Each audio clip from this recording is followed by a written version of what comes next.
compétitions sportives, comme le rappelait Elisabeth Martichoux, on ne peut pas porter le voile.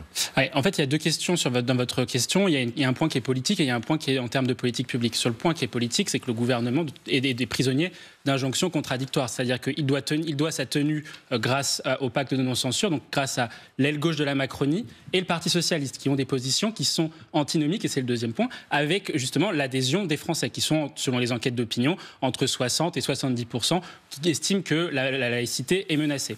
Ensuite, après, sur la question de la politique publique, il y a en fait deux sujets qui se posent. L'interdiction de signes ostentatoires, et c'est bien de ça dont il s'agit, pour les jeunes femmes voilées de moins de 18 ans et celles qui ont plus de 18 ans. Mais votre avis à vous, quel est-il ? Pour moi, c'est plutôt la position de Bruno Retailleau et de Gérald Darmanin qui est la bonne. Pourquoi ? Parce qu'aujourd'hui, la laïcité est menacée, les Français le pensent, mais également les différents chiffres, notamment en termes d'intrisme à l'éducation nationale, également, vous le savez, il y a eu un rapport sénatorial sur la question, démontrent qu'il y a quand même une offensive islamiste à l'école, mais également. Alors expliquez-nous bien sur ce plateau, en quoi la laïcité est menacée. C'est une question ouverte, hein. En quoi elle est menacée ? Non, la question que vous posez, elle est intéressante, c'est qu'en fait, aujourd'hui, c'est est-ce que la France peut préserver un modèle laïque qui est unique dans un monde ouvert ?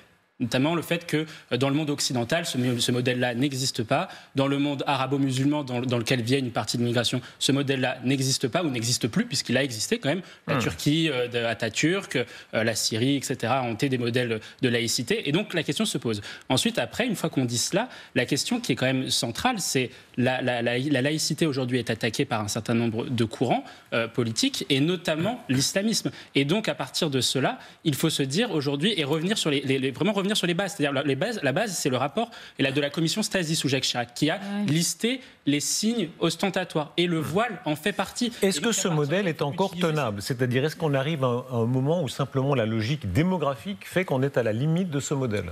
Non, vous n'avez pas le monopole du voile, hein, Monsieur Chenille, justement, vous m'en venez de le rappeler. De la lutte contre le voile.